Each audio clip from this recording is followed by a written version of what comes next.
On May 5, 1873, Dr. William York had been missing for 3 weeks when his brother, Colonel Alexander York, arrived in southeastern Kansas with a team of investigators. What they uncovered beneath the floorboards of an abandoned inn near Cherryvale would become one of America's most chilling serial murder cases.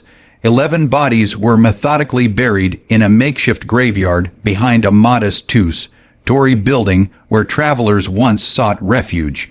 The perpetrators had vanished, leaving behind only blood-stained hammers, a trapdoor stained with human remains, and the disturbing reputation of a young woman named Kate Bender, a self-proclaimed spiritualist who claimed she could communicate with the dead.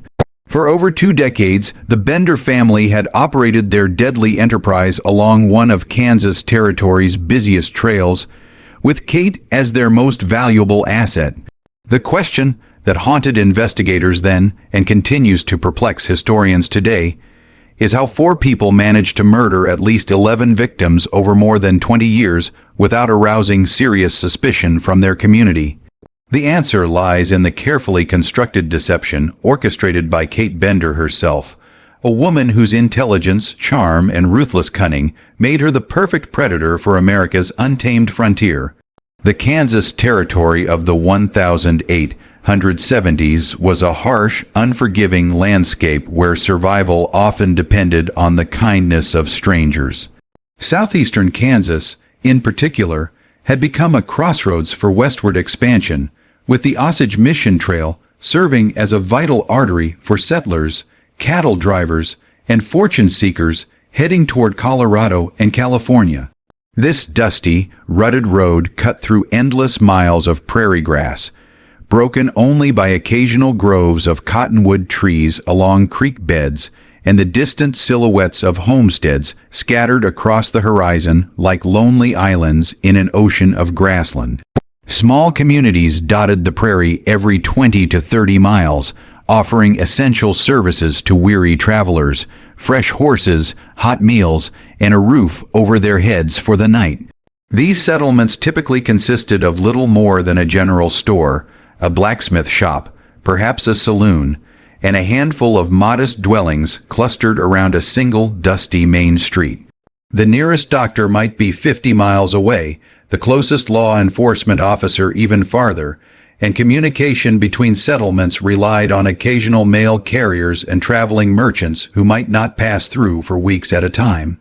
Labette County was typical of this frontier region, sparsely populated with settlers scattered across homesteads that could be miles apart from their nearest neighbors. The isolation was both a blessing and a curse for frontier families. It provided freedom from the social constraints and economic pressures of more established communities, but it also meant that help was rarely close at hand when trouble arose. Neighbors might not see each other for months during harsh winter weather, and the disappearance of a traveler along one of the lonely prairie roads might not be noticed until it was far too late to mount an effective search. The nearest law enforcement might be days away by horseback, and even when authorities could be contacted, their ability to investigate crimes across the vast distances of the frontier was severely limited. County sheriffs typically had jurisdiction over areas larger than some eastern states, and their resources were stretched impossibly thin. Communication between settlements relied on occasional mail carriers and traveling merchants, creating delays of weeks or months before information about missing persons could be shared between communities. In such an environment, a family operating a roadside inn held a position of significant trust and responsibility within their community. Innkeepers served as informal sources of news and information, sharing reports about trail conditions, weather patterns, and the general safety of travel routes with their guests. They often acted as unofficial bankers, holding valuable items or money for travelers who feared carrying large sums through dangerous territory. Most importantly, they provided a crucial link in the chain of hospitality that made long-distance travel possible across the American frontier. It was into this world that the Bender family arrived sometime in the late 1860s, though their exact origins remained mysteriously vague even to their closest neighbors.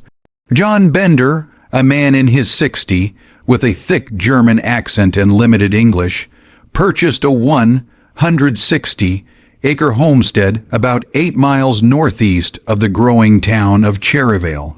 The property sat strategically along the well-traveled Osage Mission Trail, positioned at a natural stopping point where the road crested a small hill before descending into a shallow valley.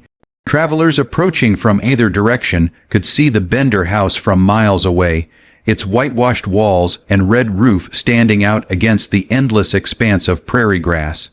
With him came his wife, Elvira, a stern woman in her 50s, who rarely spoke to strangers and seemed to regard all visitors with barely concealed suspicion.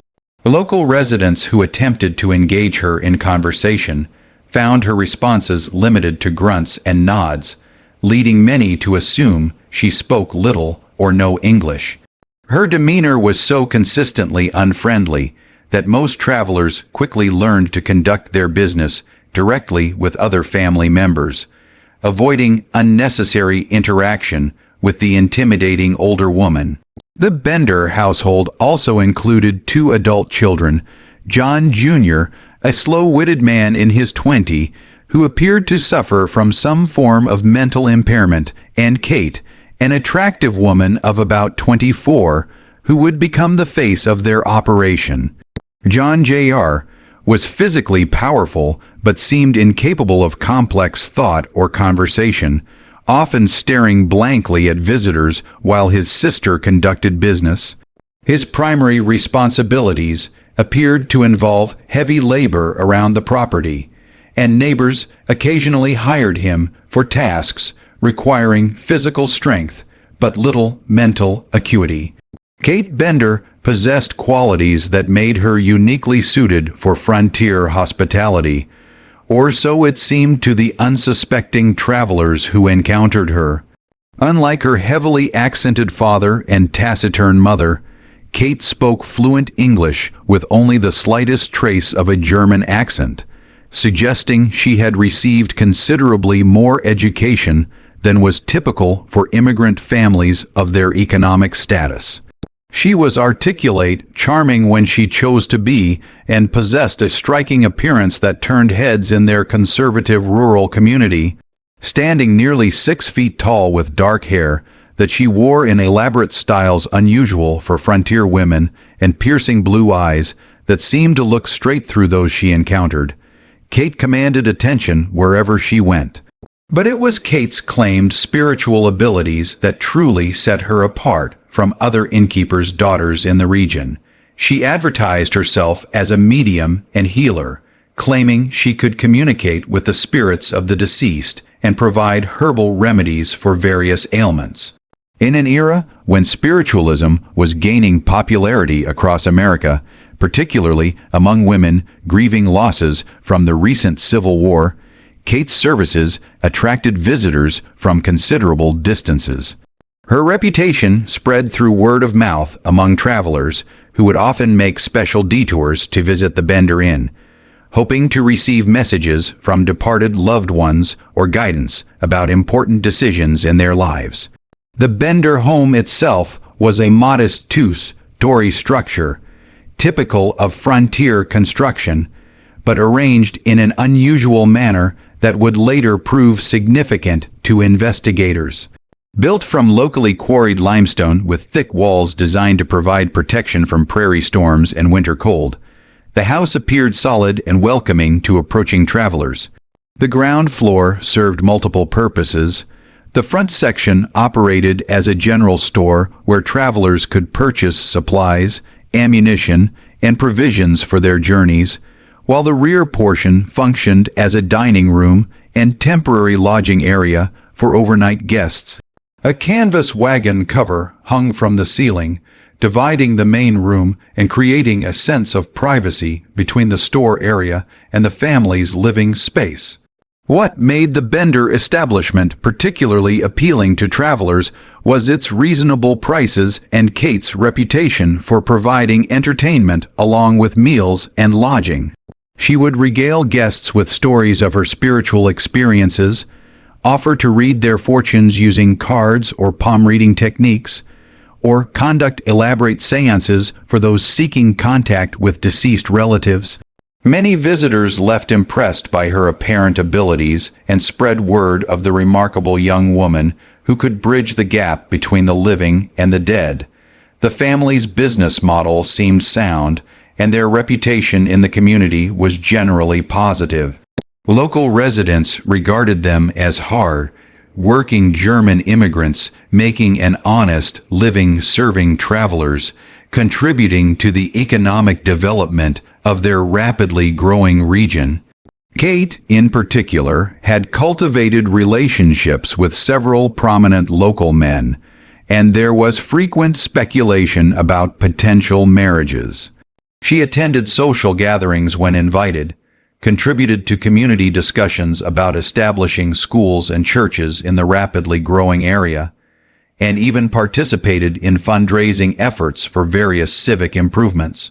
Dr. William York's disappearance in March 1873 would prove to be the catalyst that unraveled the Bender family's carefully constructed façade, but it was far from the first suspicious vanishing along that stretch of the Osage Mission Trail.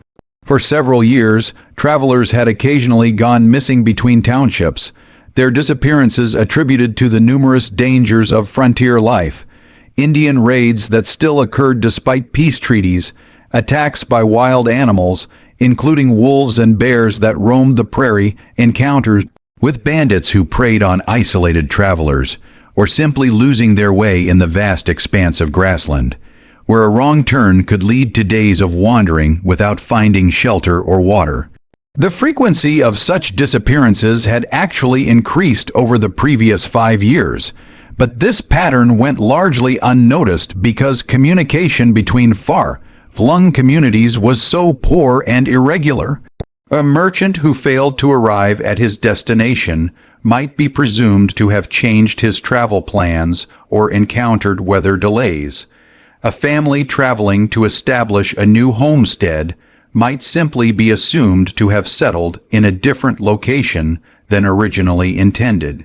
In the chaotic environment of westward expansion, people appeared and disappeared with such regularity that tracking individual movements required more coordination than most frontier communities could manage. Dr. William York was different from the typical frontier traveler in several important respects.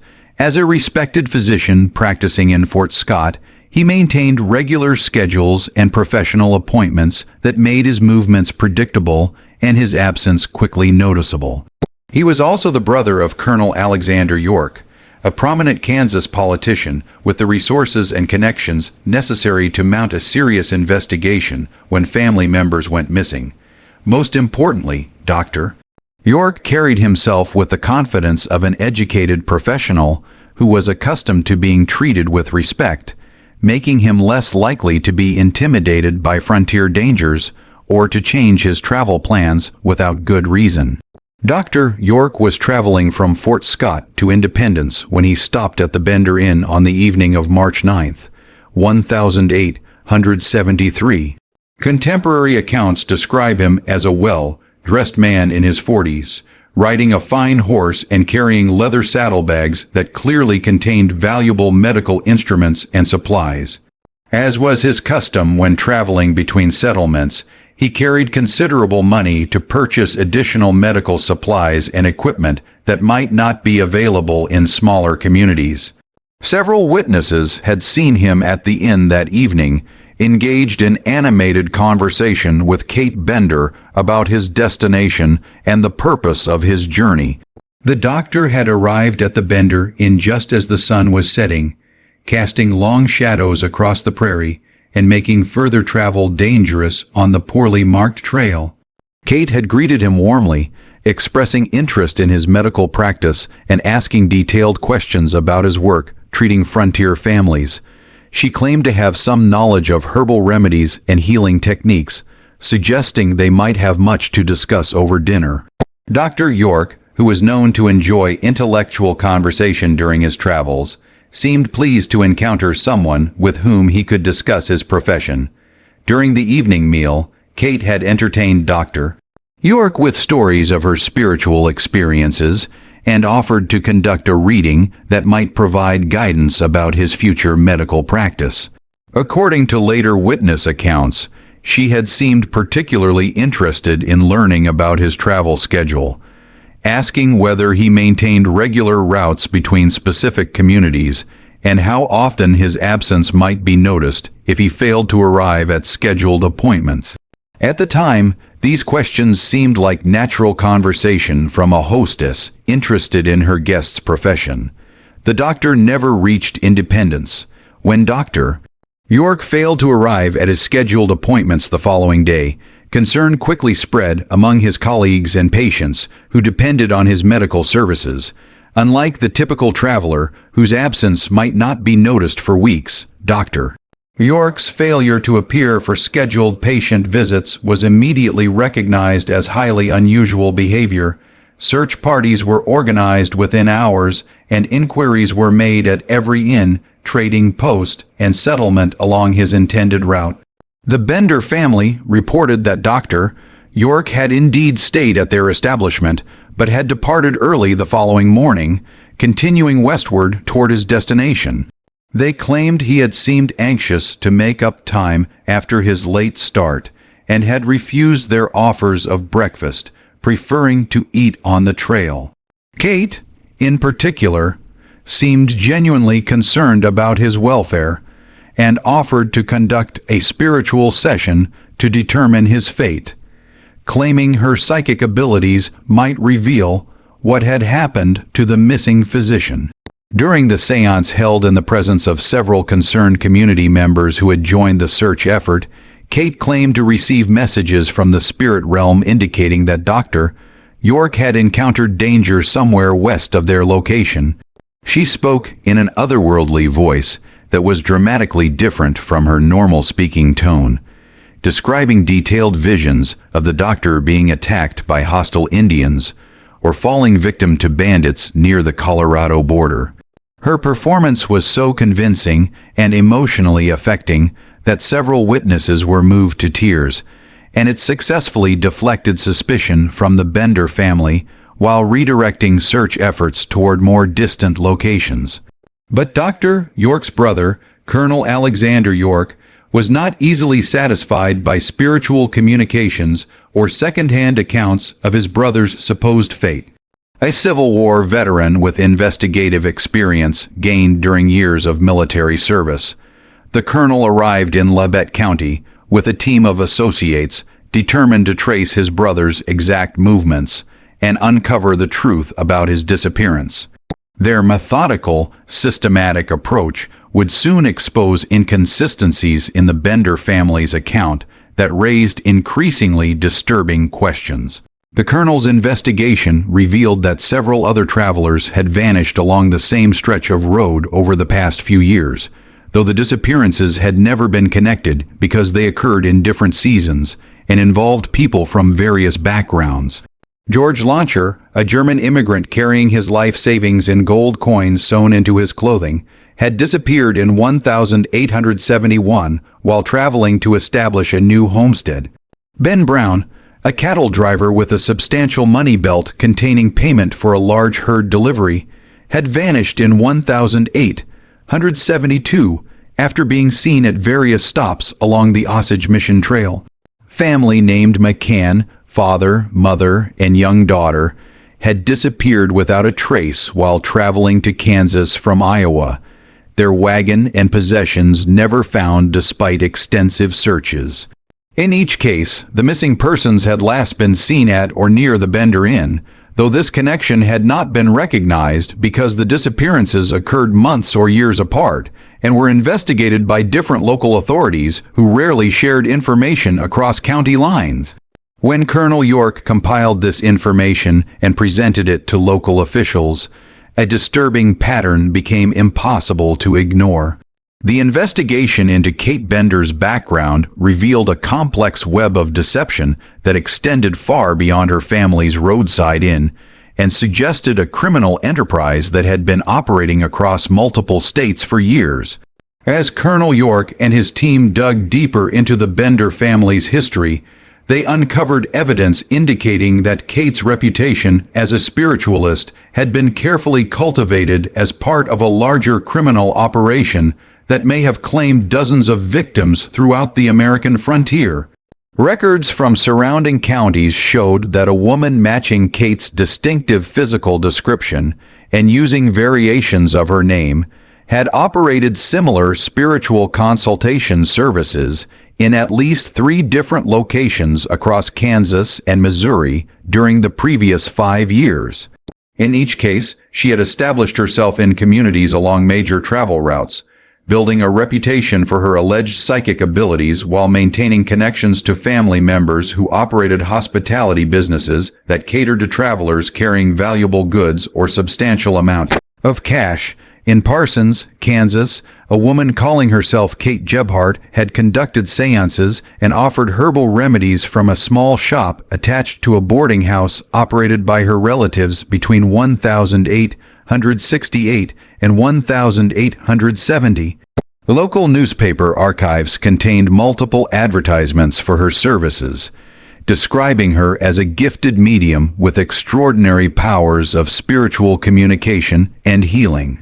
The advertisements promised that she could provide messages from departed loved ones, guidance for important life decisions, and miraculous cures for ailments that confounded conventional medicine.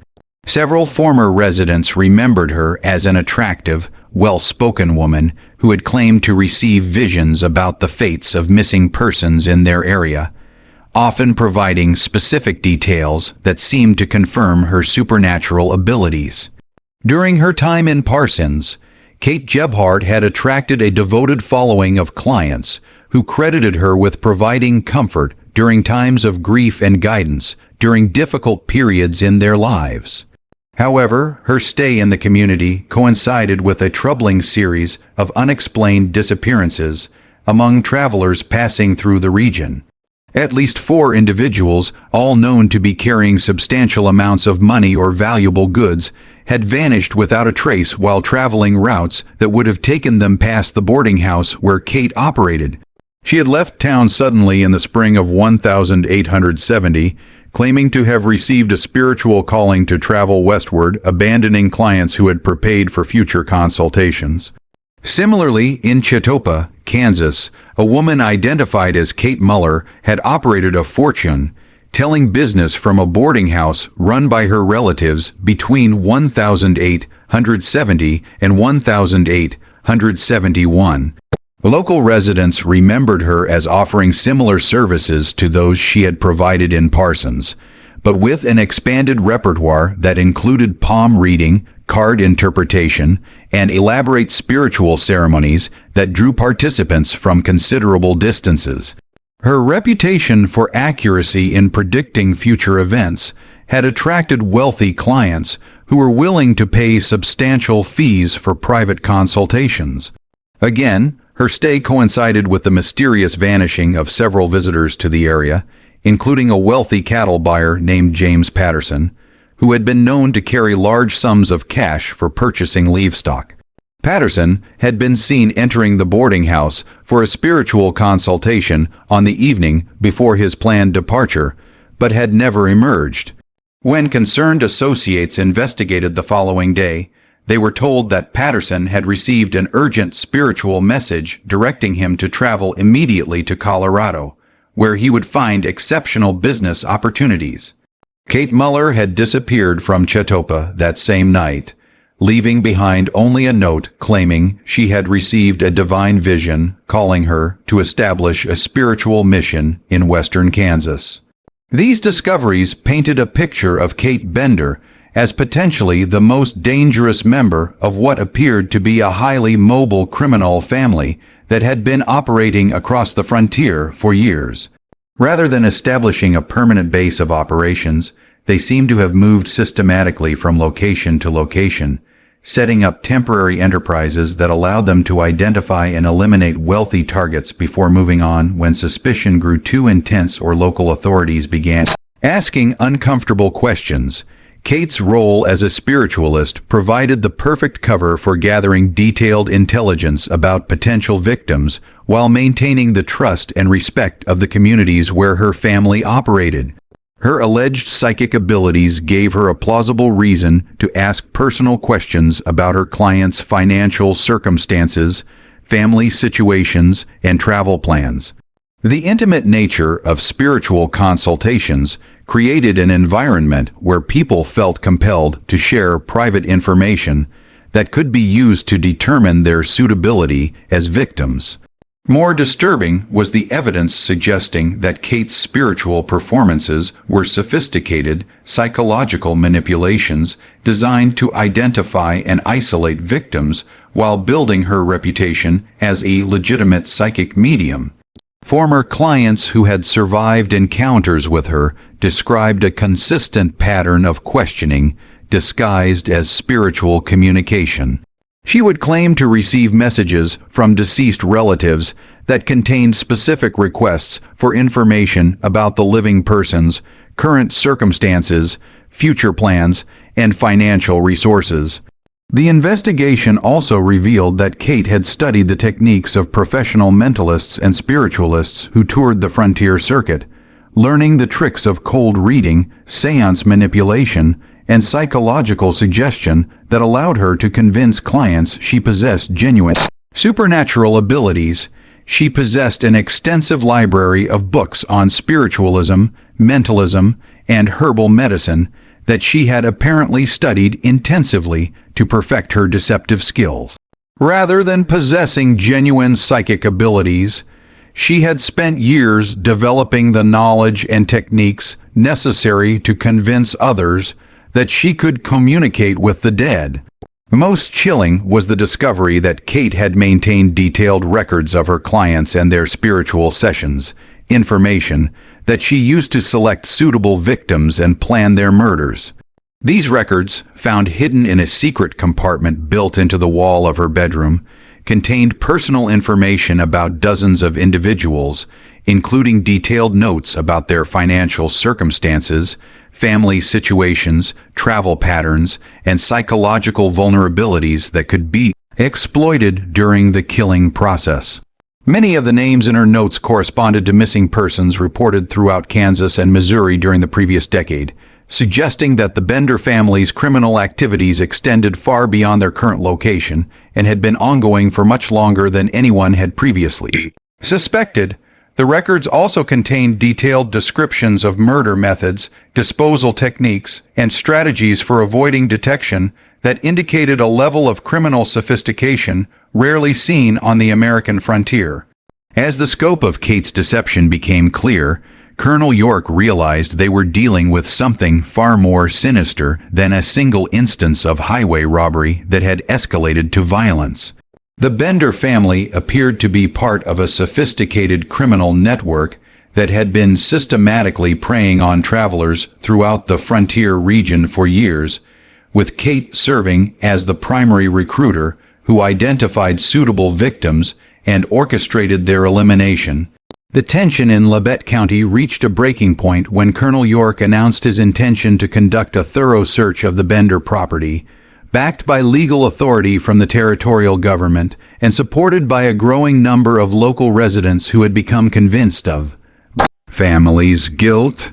Local authorities, initially reluctant to interfere with what appeared to be a respectable business operation, found themselves under increasing pressure as evidence of the family's involvement in multiple disappearances continued to accumulate, and community sentiment turned decidedly against Bender's. Kate Bender's response to the announced search revealed the first significant cracks in her carefully maintained facade of innocence and spiritual devotion.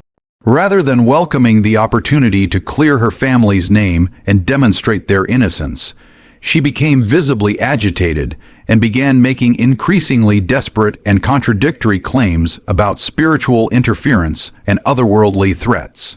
She told community members that malevolent spirits were angry about the investigation and had warned her of terrible consequences if the search proceeded, claiming that disturbing the spiritual energies around their property could result in curses being placed on the investigators and their families. During this period of mounting pressure, several local residents came forward with information they had previously dismissed as unimportant, or had been reluctant to share due to their relationships with the Bender family. Martha Stevens, who lived on a neighboring homestead about 2 miles from the Bender property, reported seeing the Bender men digging in their orchard at odd hours, often working by lantern light in the middle of the night when most farmers would be sleeping. She had assumed they were planting additional fruit trees or maintaining their garden, but the timing and secrecy of their activities now seemed suspicious, particularly since the work appeared to involve digging holes rather than planting crops.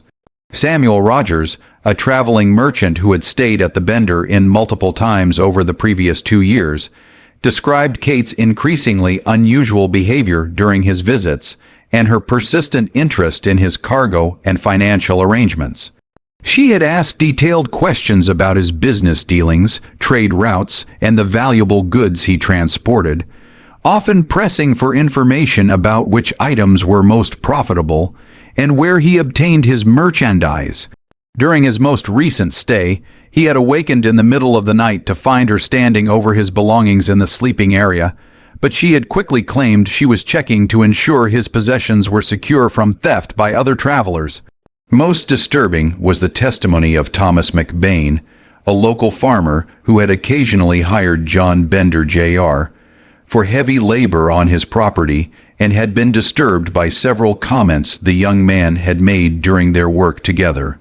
McBain reported that the younger Bender had made unprompted remarks about death and violence, including detailed descriptions of how someone might kill another person without leaving obvious evidence or being detected by authorities. The comments had included specific information about human anatomy and the most effective ways to cause fatal injuries, knowledge that seemed inappropriate for someone of his apparent mental limitations and social background. At the time, McBain had attributed these disturbing statements to the young man's apparent intellectual deficiencies and his exposure to violence during hunting or livestock slaughter, but they now took on a much more sinister significance in light of the missing persons investigation. John Jr. had also made several references to people who had gone to join the spirits and expressed what seemed like inappropriate satisfaction when discussing the concept of death as a transition to another realm. As pressure mounted from the investigation, Kate made several increasingly desperate attempts to manipulate the situation through her alleged spiritual abilities, organizing elaborate seances designed to prove her family's innocence and redirect suspicion toward other potential suspects. These performances became notably more theatrical and emotionally intense than her previous spiritual demonstrations, suggesting a woman who realized her usual methods of deception were failing and was becoming increasingly desperate to maintain her credibility. During one particularly dramatic session held in the presence of several community leaders, Kate claimed to channel the spirit of Dr. York himself, speaking in a dramatically altered voice and providing detailed information about his supposed fate at the hands of bandits operating far from the Bender property. However, several inconsistencies in her performance raised questions among observers who were familiar with Dr. York's personal life and professional habits. She provided information about his medical practice that proved to be inaccurate, made references to family members who did not exist, and described aspects of his personality that contradicted the experiences of people who had known him well. The investigation took a crucial turn when Colonel York obtained official permission to conduct a comprehensive search of the Bender house and property, supported by a team of volunteers from surrounding communities and backed by territorial law enforcement officers who had traveled from Topeka, specifically to assist with the investigation. The search was scheduled for May 5, 1873, and word of the impending investigation spread rapidly throughout the region, drawing curious spectators from considerable distances who wanted to witness the resolution of what had become the most notorious criminal case in Kansas Territory history. For Kate Bender, this represented the ultimate test of whether her years of deception and manipulation could withstand systematic scrutiny from trained investigators who were not susceptible to her usual techniques of misdirection and psychological manipulation. The announced search would involve examination of every room in the house, excavation of suspicious areas on the property, and detailed questioning of each family member under circumstances where evasion and spiritual theatrics would not be acceptable responses. But on the morning of May 4th, just hours before the scheduled search was set to begin, something unexpected occurred that would fundamentally change the entire nature of the case and transform it from a criminal investigation into one of the largest manhunts in American frontier history. A neighbor riding past the Bender property at dawn noticed that no smoke was rising from the chimney and no signs of life were visible around the normally busy inn, an observation that seemed unusual since the family typically began their daily activities before sunrise. When he stopped to investigate more closely, he found the building completely abandoned with clear evidence that the family had departed hastily during the night, taking only the most essential possessions and leaving behind valuable items that suggested panic rather than planned relocation. The discovery that the Bender family had vanished as completely as many of their victims would soon reveal the full extent of their crimes, while ensuring that many questions about their activities would never be definitively answered. The abandoned Bender Inn presented investigators with a scene that would haunt those present for the rest of their lives, revealing evidence of systematic violence that defied the comprehension of even experienced law enforcement officers who had dealt with frontier crime throughout their careers. As Colonel York and his team conducted their methodical search of the property, each new discovery added another horrifying layer to their understanding of what had transpired within those seemingly ordinary walls over more than 2 decades of operation. The first major breakthrough came when investigators noticed dark, irregular stains on the wooden floorboards near the canvas partition that divided the main room of the inn. The stains, which had been partially concealed by strategically placed rugs and furniture, showed distinctive patterns consistent with large quantities of blood that had seeped between the wooden planks and soaked into the underlying support beams. The location of the stains directly beneath where guests would have been seated at the dining table suggested that multiple violent incidents had occurred in the same specific area over an extended period. When investigators pried up the blood-stained floorboards using crowbars and other tools, they discovered a carefully constructed trapdoor that provided access to a root cellar that had been completely concealed from casual observation. The trapdoor mechanism was sophisticated for frontier construction, featuring hinges that allowed it to open silently and a locking system that could be operated from above to prevent anyone trapped below from escaping. The careful craftsmanship evident in its construction suggested that it had been built specifically to facilitate the disposal of murder victims rather than for legitimate storage purposes. The cellar beneath the house contained evidence of systematic violence that exceeded the worst fears of even the most pessimistic investigators. The earthen floor was saturated with what appeared to be human blood, creating a dark, foul, smelling mud that had clearly accumulated over years of repeated use. The walls showed extensive staining and spatter patterns that indicated multiple violent deaths had occurred in the confined space, while the low ceiling bore impact marks suggesting that victims had been subjected to brutal attacks with blunt weapons. Scattered throughout the cellar, investigators found an array of weapons and tools that had obviously been used in the commission of murders. Several hammers of different sizes showed clear evidence of having been used to crush human skulls, with hair, blood, and tissue still clinging to their surfaces despite apparent attempts at cleaning. Kitchen knives bore similar evidence of violent use, while a large wooden mallet appeared to have been the primary weapon used in most of the killings, its surface darkly stained and bearing clear impressions where it had repeatedly struck bone and flesh. But the cellar also revealed the methodical, business-like nature of the Bender family's criminal operation that set it apart from typical frontier violence. They had installed a sophisticated system of pulleys and ropes that could be used to move heavy objects, presumably bodies, through the trapdoor and out to disposal sites on the property without requiring multiple people to handle the corpses directly. The walls showed grooves and marks where bodies had been dragged repeatedly, indicating that this system had been used many times over many years.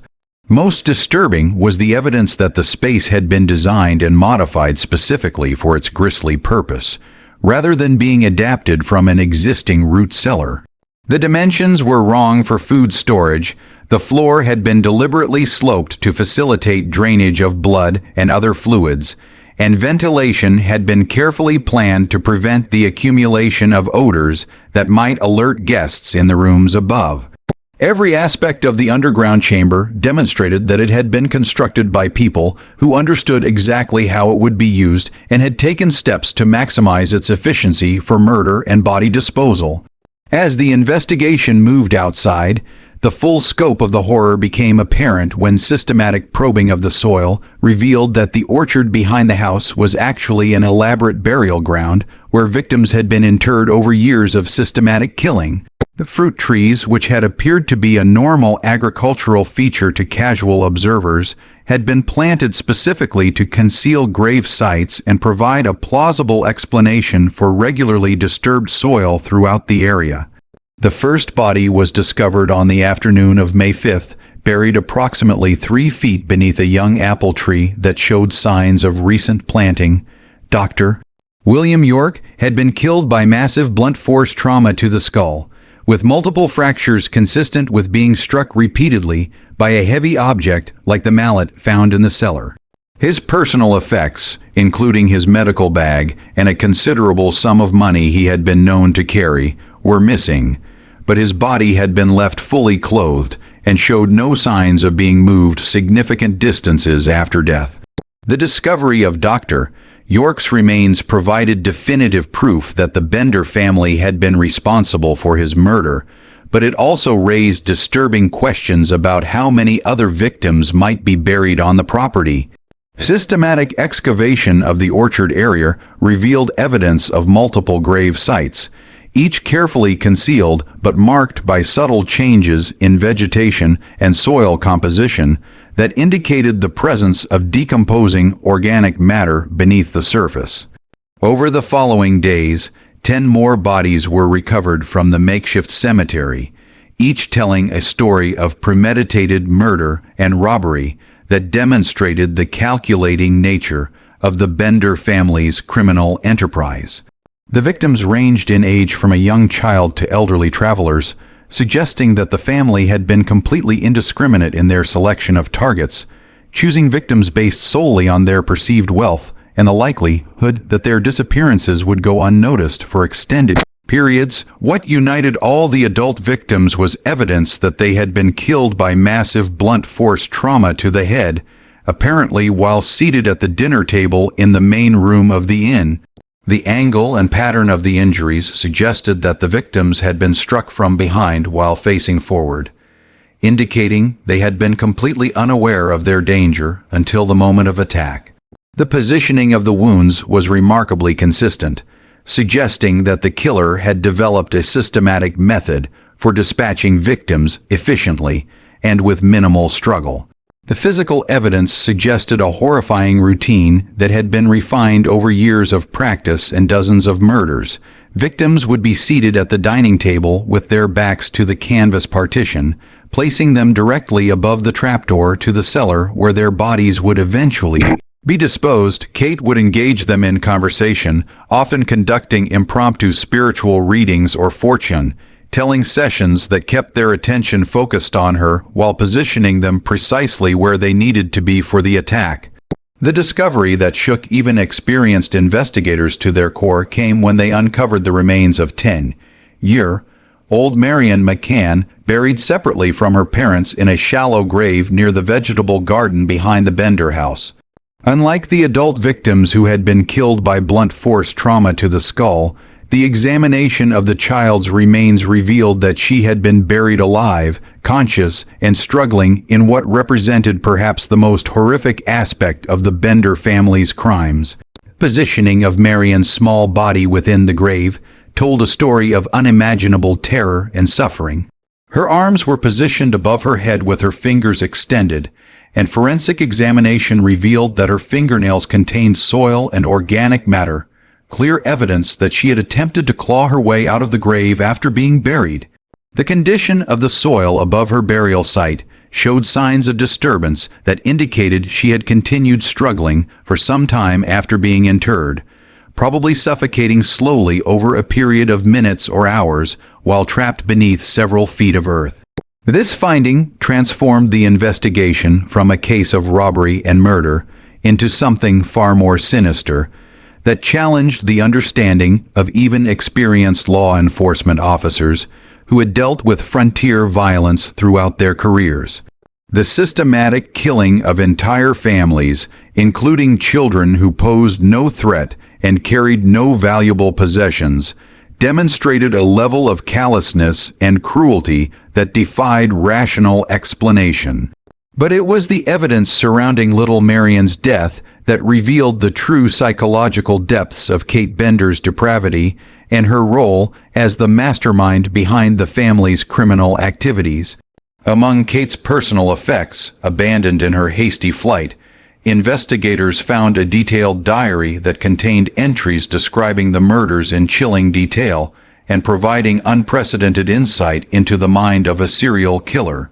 Rather than showing remorse or treating the killings as necessary evils committed for financial gain, Kate had written about them with the detached curiosity of someone conducting scientific experiments, documenting which methods were most effective, how long victims took to die, and whether their spiritual beliefs seemed to affect their final moments.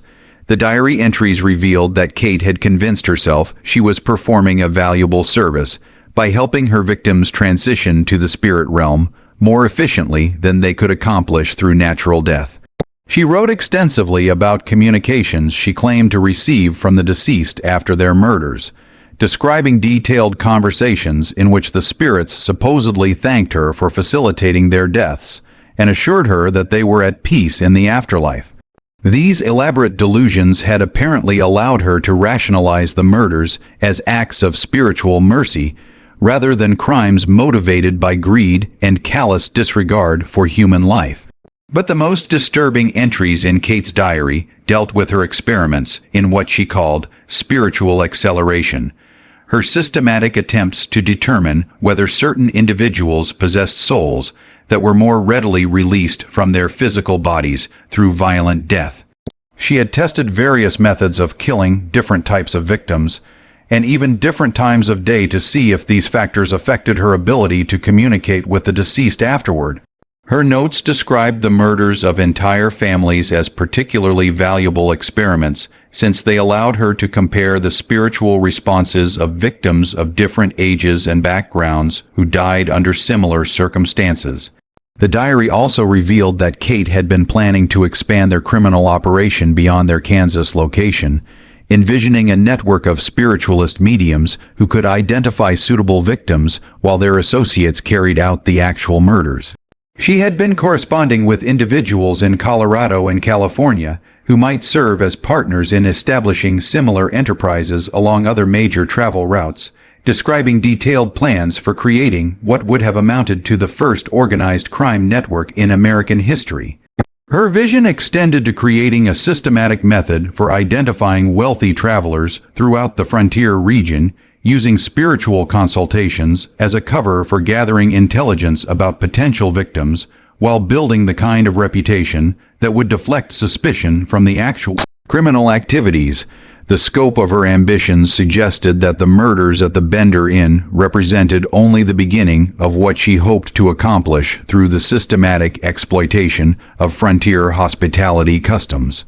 As investigators pieced together the full extent of the Bender family's crimes through examination of Kate's records and the physical evidence from their property, they realized they were dealing with America's first documented family of serial killers.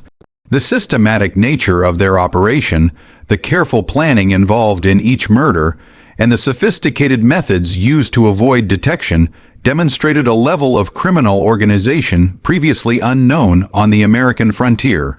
The physical evidence from the crime scene confirmed that at least 11 people had been murdered at the Bender Inn, but Kate's diary suggested the actual number might be significantly higher when victims from their previous locations in Kansas and Missouri were taken into account.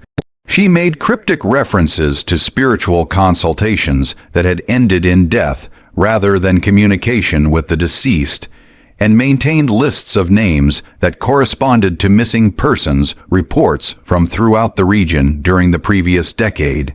Colonel York's investigation had uncovered not just the fate of his brother, but evidence of one of the most extensive serial killing sprees in American history. The Bender family had operated their deadly enterprise for over 20 years, moving from location to location as suspicion grew, always staying one step ahead of law enforcement while claiming new victims along the frontier's busiest travel routes. But even as the full scope of their crimes became clear, the perpetrators themselves remained at large. The Bender family had vanished completely on the night of May 4th, 1873, taking with them any hope of bringing them to justice for their heinous acts, and ensuring that many questions about their methods and motivations would never be definitively answered. The manhunt for the Bender family became one of the most extensive and well-publicized criminal investigations of the 19th century, spanning multiple states and territories while involving both professional law enforcement officers and civilian bounty hunters motivated by the substantial rewards offered for their capture. Despite numerous reported sightings, false leads, and alleged encounters that generated headlines in newspapers throughout the American West, the four members of America's most notorious criminal family seemed to have vanished as completely and mysteriously as many of their victims had disappeared over the previous 2 decades. In the immediate aftermath of the discovery at the Bender Inn, armed posses formed throughout Kansas, Missouri, the Indian Territory, and beyond, following every possible lead about the family's whereabouts and pursuing tips that arrived daily from concerned citizens who believed they had spotted the fugitives. The distinctive physical appearance of Kate Bender, in particular, made her a recognizable figure who should have been difficult to hide among frontier communities where strangers were noticed and remembered. Her unusual height, striking features, and educated manner of speaking created a memorable impression that many people claimed to recall encountering in various locations throughout the West. Yet, despite hundreds of reported sightings and numerous claims by bounty hunters and law enforcement officers that they were close to capturing the family, none of the investigations led to verified contact with any of the Bender family members. The vastness of the American frontier, with its countless isolated settlements, unmarked trails, and communities where asking questions about newcomers' backgrounds was considered impolite, provided almost unlimited opportunities for determined fugitives to disappear and establish new identities. Far from their criminal past, several theories emerged about their escape route and ultimate fate, each supported by various pieces of circumstantial evidence, but none ever definitively proven. Some investigators believed the family had fled south into Mexico, where the large population of German immigrants in remote rural areas would have provided perfect cover for their integration into existing communities. The political instability and limited law enforcement presence in many parts of Mexico during the 1870s would have made it relatively easy for criminals to disappear permanently, especially if they possessed the financial resources that the Bender family had accumulated through years of robbery and murder. Others suggested they had headed west to California, where the ongoing gold rush had created numerous boomtowns filled with transient populations who asked few questions about newcomers' backgrounds or previous occupations. The constant movement of people seeking fortune in mining camps and agricultural settlements would have provided ideal conditions for the family to establish new identities while continuing their criminal activities in locations where their previous reputation was unknown. The most persistent and widely believed theory involved reports that the family had been captured and killed by vigilantes before they could be brought to official justice. In the often lawless environment of the 1870s frontier, summary justice administered by citizen committees was common for crimes considered particularly heinous by local communities. Several witnesses claimed to have seen the Bender family in the custody of armed men near the Colorado border, but no bodies were ever found, and no participants in such vigilante action ever came forward to confirm or deny these accounts. This theory gained credibility from the fact that the rewards offered for the Benders' capture, dead or alive, totaled several $1,000s, a fortune by frontier standards that would have motivated numerous individuals to pursue them. The likelihood that professional bounty hunters or concerned citizens might have chosen to dispense immediate justice rather than risk the family escaping during transportation to trial seemed plausible to many observers familiar with frontier justice customs. Kate Bender herself became the subject of numerous alleged sightings and supposed encounters over the following decades, with reports placing her in locations throughout the American West and beyond. A woman matching her description was reportedly seen operating as a fortune teller in Denver in 1874, conducting elaborate seances that attracted wealthy clients from throughout the Colorado Territory. Similar reports placed her in San Francisco in 1876, where she allegedly operated a spiritual consultation business that catered to prosperous merchants and mining investors seeking guidance about their business ventures. Additional sightings were reported in Oregon, where she supposedly ran a boarding house that catered to travelers along the Columbia River, and in Arizona Territory, where she was said to be offering herbal remedies and spiritual healing services to residents of remote mining communities. However, none of these sightings could be definitively confirmed through official investigation, and it remained unclear whether Kate had managed to escape and continue her criminal activities, or whether the reports represented cases of mistaken identity involving other women who happened to share her physical characteristics. The abandoned Bender property became a macabre tourist attraction that drew curious visitors from across the region who wanted to see the site where America's most notorious serial murders had taken place. The house itself, with its blood-stained floors and hidden trapdoor, became the subject of countless newspaper articles and sensational stories that spread the Bender legend throughout the United States. Eventually, the building was systematically dismantled by souvenir hunters who carried away pieces of the structure as grisly mementos, including sections of the blood-stained floorboards and fragments of the canvas partition that had concealed the family's murderous activities. The land where the Bender Inn had stood was eventually sold and converted to conventional farming operations, but local residents reported that crops grown in the former orchard area never thrived despite the apparently fertile soil. Some attributed this to the disturbed nature of the ground where so many victims had been buried, while others claimed it was evidence that the violent deaths had somehow cursed the land permanently. Regardless of the explanation, the property never again served as a site for hospitality or commerce, remaining instead a reminder of the terror that had once been conducted there. For the families of the victims, the Bender case provided some measure of closure through the knowledge of what had happened to their loved ones, but the escape of the perpetrators left many feeling that justice had not been adequately served. Dr. William York was buried with full honors in Independence, Kansas, with a monument erected commemorating him and the other victims of the Bender murders. The ceremony was attended by hundreds of people from throughout the region, including many who had never met Dr. York, but felt compelled to honor his memory and that of the other innocent travelers who had been killed. The case had a profound and lasting impact on frontier hospitality customs, with travelers becoming significantly more cautious about staying at isolated inns operated by unfamiliar families.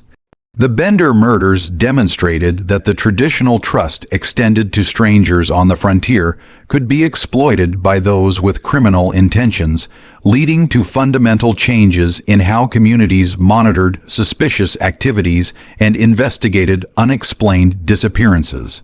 Many travelers began carrying letters of introduction from trusted sources and arranging to stay only at establishments with well-established reputations within their local communities. Law enforcement agencies throughout the frontier region used the Bender case as a catalyst for improved communication and coordination between different jurisdictions, recognizing that mobile criminal families could exploit the isolation and poor communication systems that characterized much of the American West.